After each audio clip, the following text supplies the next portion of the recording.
All right, it's Robert again in my 2022 Tahoe, four-wheel drive LT.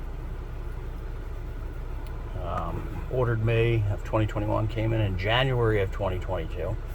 My salesman, who's fantastic, would call me every week and let me know that it hadn't been ordered yet because during COVID they didn't have the parts. And I wasn't settling for anything less other than the Bose stereo, the full collision system, all the options. I checked off every option. The only option I couldn't get, and they built it without me asking, was the rear view camera video recording system. It just didn't come with it, and I guess I'll just have to buy an aftermarket. But as you can notice, my check engine light is on, and the vehicle's got 74, almost 7,500 miles on it. The check engine light came on about 1,500 miles ago. It was running great.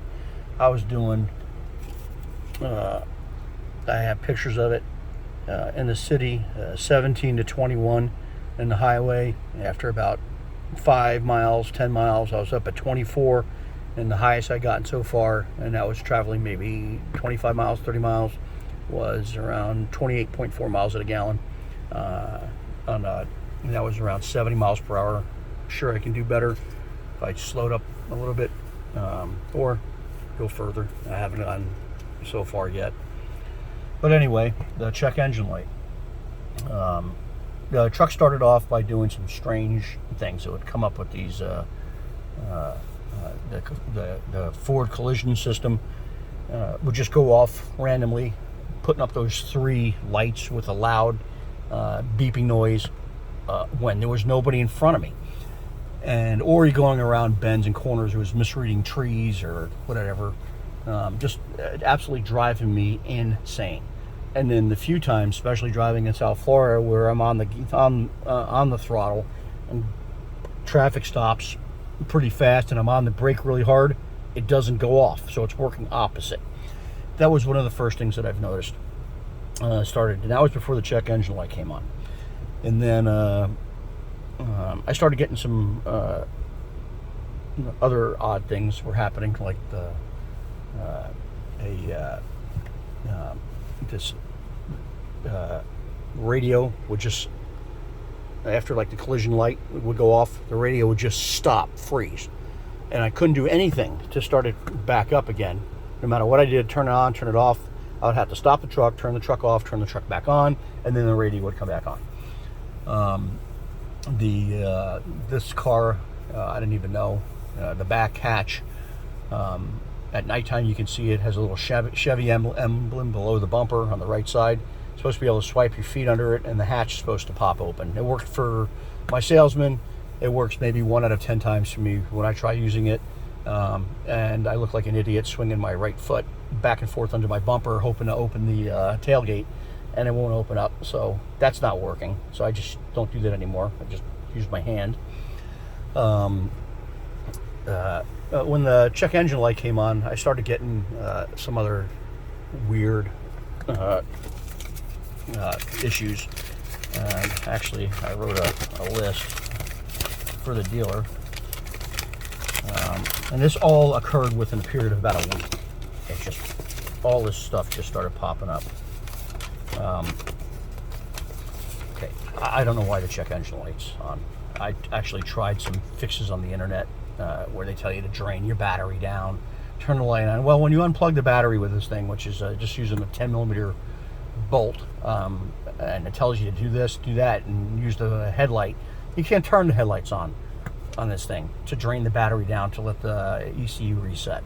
That didn't work. The check engine light did come off for about 10 seconds and it went back on. Again, the collision avoidance system is completely malfunctioning, so bad that I turned it off. You can turn it off by going through your menu, and I believe I had to use the radio control home button to do that. Transmission temperature warning gauge. As you can see, I have my that's the transmission temperature right now, and it is it's not reading high, it's reading low. I would get these warnings that temperature, transmission, idling hot, even though I'm driving, though it does do it when I'm idling. And when I put the gauge on, you can see it raised a little bit there. Every once in a while, it would just max out and then come back down. Max out, come back down to like 230 degrees and then back down, moving back and forth. To me, it's some indicator that there's something electrical wrong, because the transmission was shifting absolutely fine. I'm in idle right now. I've been idle for a few minutes, and it was at 0 a second ago. Now you can see it's bouncing around a little bit. Anyway, that happens. And when that happens, I start getting this warning on, mainly you see it on there, on the radio. It'll tell me reduced acceleration. Drive with care. I didn't quite understand what that meant first.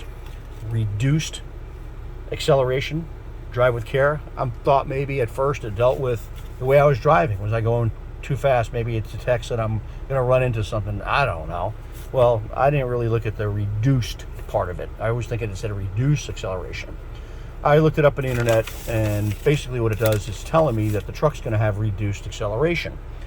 And though I didn't feel it, it did happen twice. It happened about a month ago. I couldn't get this thing past 60. It would accelerate so slow, I just drove it home. And I'm like, okay, I got to bring it into the dealer. I started it up the next day, went to drive it in, and it ran fine. The problem is, the dealers don't have diesel mechanics. When I went to make the appointment, they told me they had 25 trucks in front of me, one diesel mechanic. Now the dealer's up to around 40 diesel trucks, still one diesel mechanic, meaning it's going to sit here for God knows how long. So I've made a deal with the service manager to bring it in next week. They're going to pull the codes to make sure that it's nothing that I have to worry about safety-wise, and then make an appointment where I can actually bring it in and it'll actually start working on it. So God knows when they're going to get to this. Okay, that's not the only thing. I also get this warning. I could be in park. I haven't even started, and this is totally random. It'll tell me, focus attention on driving. Warning. It doesn't make any sense whatsoever. It can just happen when I'm going 5 miles per hour through the parking lot, or just on a highway. It just pops up. Sitting in traffic at a car length, or a car length and a half away. I'll get my radio shut off. I'll get a warning, and the front camera system comes on. I'll tell you something about the camera system in this car. It's fantastic. You could be in pitch dark, make a U-turn around Ferraris or McLarens, and come within 1 inch of vehicles and not hit anything. It's probably the best camera system I've ever seen on any vehicle, bar none. My wife has a new Cayenne, and the camera system on this is 10 times better. That's the one thing I do appreciate, but I can't stand that it just pops on for no reason, showing me the car in front of me when I'm clearly not even moving nor close to it. So that's a malfunction.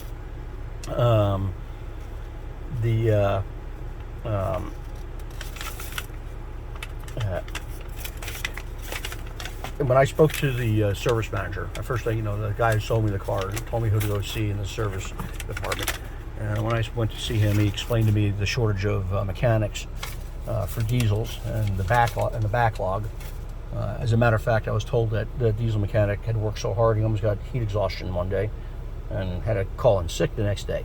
That tells you a lot. I don't know why they don't have enough. They're selling diesel trucks. They don't have mechanics. And this is not just with Chevy, Ford, and Ram are having the same problems. So we don't have enough diesel mechanics out here, and they're manufacturing lots of diesels.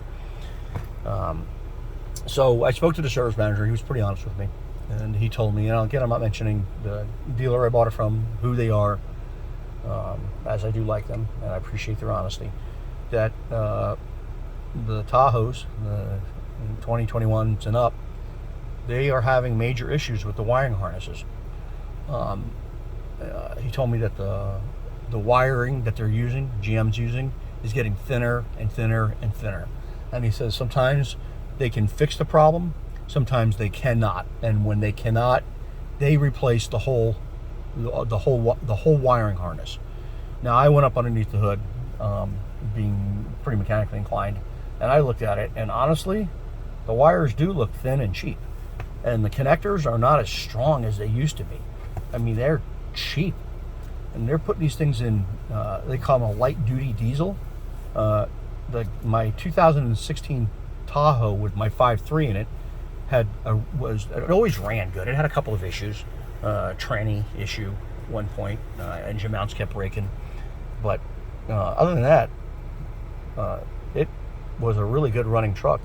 And to have a truck that's got less than 10,000 miles on it, and now it's probably got to sit at the dealer for a couple weeks, is not nice. And I got a feeling that some of these trucks are going to end up lemoned like the earlier Tahoes from like early 2000s, 2003, 2004. I lemoned a 2004. Was it 2004? I'm getting old, so I'm forgetting the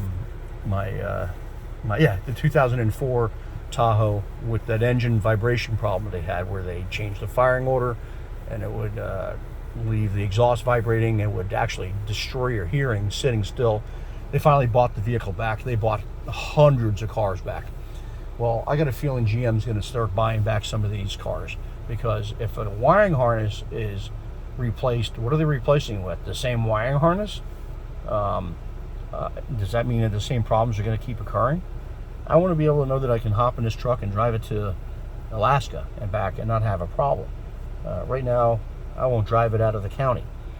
So, I don't know if they're having these problems with the gas engines, but service manager was pretty specific, saying that the Suburbans and Tahoes were having wiring harness issues. And if you got underneath the Duramax hood already, I've taken a look. Ooh, I would not want to be replacing the wiring harness in one of these things. It looks like a week's job. You think an old muscle car is hard. Forget this thing. I would hate to be the mechanic that has to replace a wiring harness in this thing. A $70,000 truck, and it's already given problems. And I was looking around, and it seems to be a lot of Tahoes for sale these days in this year range. And why are the older Tahoes holding their values? I don't know. I guess we'll find out. But that's my bit on the new Tahoes and Suburbans. I will let you guys know what happens in the meantime.